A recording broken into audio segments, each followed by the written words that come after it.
Everyone, स्वागत है आपका मेरे एएमए एजुकेशन चैनल के ऊपर। आज की हमारी वीडियो के अंदर हम करेंगे capital budgeting technique and capital budgeting decisions, financial management unit second के मेरे नोट्स। हमारी जो पिछली वीडियो थी उसके अंदर हमने किए थे कैपिटल बजटिंग के methods and risk of capital budgeting. अगर आपने वो वीडियो नहीं देखी है तो उसका लिंक डिस्क्रिप्शन में है, आप जाके चेक कर सकते हैं। और अगर आप चैनल पे नए हैं तो सबसे पहले चैनल को जाकर सब्सक्राइब करें, बेल आइकन प्रेस करें फॉर न्यू अपडेट्स। तो आज की वीडियो को हम स्टार्ट करते हैं। Capital budgeting techniques, there are the several techniques for capital budgeting analysis: payback period, net present value analysis, internal rate of returns and reference material. हमारी payback period, the easiest but weakest of the capital budgeting technique is the payback period. It calculates the time for the investor to recoup his original money outlay. A payback period of 3 years means it will take 3 years for the cash inflow to gain back the original amount of any money invested. जो आपने money invest की है उसका क्या 3 साल के बाद आपको पेबैक मिलेगा, कैश का इनफ्लो होगा बैक। ओरिजिनल अमाउंट आपकी जो मनी इन्वेस्ट की है वो 3 साल के बाद आपको मिलेगी। The shorter the payback periods, the better for the investor because profit will be earned at the sooner date.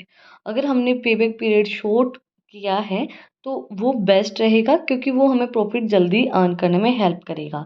The payback periods is very important for companies with the good liquidity. Being liquidity means having cash or it will be easy to turn assets into cash. Payback period बहुत important होता है companies के लिए, good liquidity के लिए। और liquidity हमें क्या प्रोवाइड करवाती है? कैश। इजिली हम एसेट्स को कैश के अंदर कन्वर्ट कर सकते हैं। नेक्स्ट है net present value analysis, the net present approach और methods is the most accurate in the correct valuations of cash flows from the year to year. To make this happens, the after tax cash flows are discounted by the average cost of the capital. उसके अंदर 3 साल के अंदर होता है उसको cash का flow जो हमारा होता है, बट इसके अंदर ईयर टू ईयर होता है नेट प्रेजेंट वैल्यू मेथड के अंदर। टेक्निक के अंदर नेक्स्ट हमारी internal rate of returns. Internal rate of returns refers to the discount rate that makes the present value of expect after tax inflows equals to intellectual cost of the project. Internal rate of return किसके अंदर होता है? Discount rate के ऊपर होता है। ये हमें प्रेजेंट वैल्यू को एक्सेप्ट करता है आफ्टर टैक्स जो हमारा कैश इनफ्लो है इक्वल होगा इंटेक्चुअल जो हमारी कैश ऑफ द प्रोजेक्ट है उसके इक्वल होगा। नेक्स्ट हमारा reference material, this the managers has evaluate the project in the terms of cost and the benefits as all the investment possibilities may not be rewarding, and this evaluation is done based on the internal cash flows from the project and opportunities cost of the undertaking the project, timing of the cash flows and the financing cost. Manager क्या करता है? Evaluate करता है project को in terms of cost and benefits, उसके कितनी benefits आपको मिलेंगे, कितनी आपको कॉस्ट उसके अंदर लगानी है, इन्वेस्टमेंट पॉसिबिलिटीज़ एंड जितना आपको नॉट बी रिवॉर्डिंग। एंड इस इवेलुएशन जो हमारी किसके ऊपर होती है? कैश फ्लो के ऊपर होती है। हमारा प्रोजेक्ट कितने उसका कैश का इनफ्लो हो रहा है, कितना आउटफ्लो हो रहा है, कितनी हमें अपॉर्चुनिटीज़ प्रोवाइड करवा रहा है वो प्रोजेक्ट, उसकी टाइमिंग क्या है और फाइनेंसिंग कॉस्ट उसकी कितनी है उसके ऊपर वो डिपेंड होता है। नेक्स्ट हमारा टॉपिक है capital budgeting decision on the basis of firm existence and on the basis of decision situation. Capital budgeting decision 2 type से हम लेते हैं। फर्स्ट है हमारा on the basis of firm existence. Firm के एग्जिस्टेंस के अंदर फर्स्ट हमारा रिप्लेसमेंट और मॉडर्नाइजेशंस, एक्सपेंशंस एंड डाइवर्सिफिकेशन। एक्सपेंशन के अंदर क्या होता है? Increase in production capacity of existing products. Increase होती है प्रोडक्शन कैपेसिटी जो हमारे एग्जिस्टिंग प्रोडक्ट्स हैं उनकी। एंड डाइवर्सिफिकेशन के अंदर क्या होगा? Introduction of a new product line. इसके अंदर ये इंट्रोड्यूस करते हैं एक नई प्रोडक्ट लाइन को। On the basis of decision situation, first was accept and reject. You can accept one more project. आप एक नए प्रोजेक्ट को और एक्सेप्ट कर सकते हैं। म्यूचुअल एक्सक्लूसिव के अंदर क्या आएगा? If you accept one project then you have to reject others. अगर आपने एक प्रोजेक्ट को एक्सेप्ट कर लिया तो आपने अदर्स को रिजेक्ट करना पड़ेगा।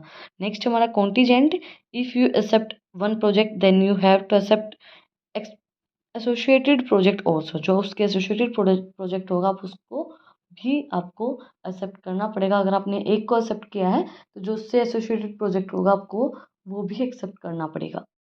कैपिटल बस्टिंग डिसीजन होता क्या है? Financial management focus not only the procurement of funds but also on their efficiency use with the objectives of maximization of owner wealth. The efficient allocation of fund is an important function of financial management.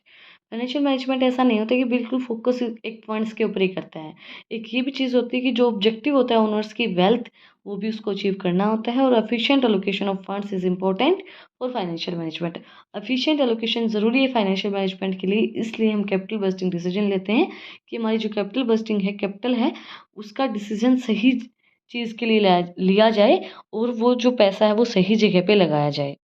Characteristics of capital bursting decision first was it involves huge outflows of funds और capital। ये involve करता है ज़्यादा outflow और capital जो हमारी है।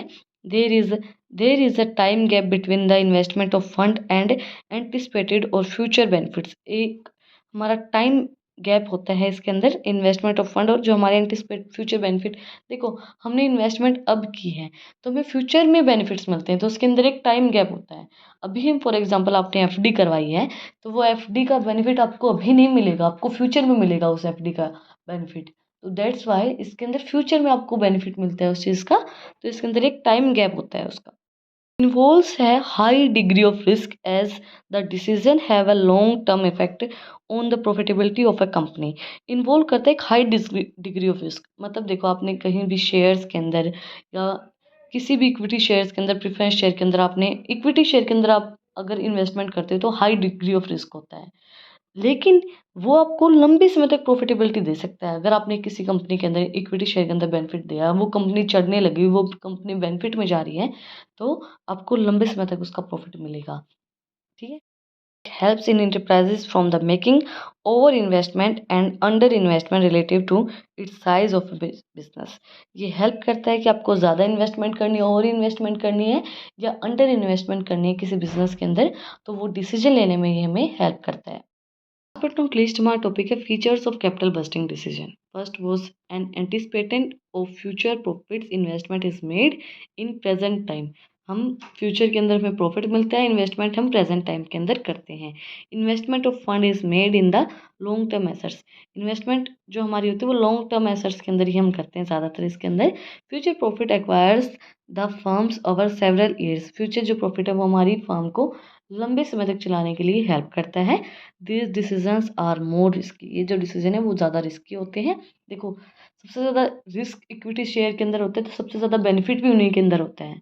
तो ये जो कैपिटल वेस्टिंग डिसीजन होते हैं ये रिस्की होते हैं। हमने पैसा लगा दिया तो रिस्क बहुत ज़्यादा है, क्योंकि हम इन्वेस्टमेंट भी बड़ी करते हैं इसके अंदर। इन्वेस्टमेंट बड़ी होगी तो रिस्क बड़ा होगा, रिस्क बड़ा होगा तो फिर हमें सोचना पड़ेगा कि हम पैसा लगाए ना लगाएं, तो वो डिसीजन बहुत रिस्की होता है।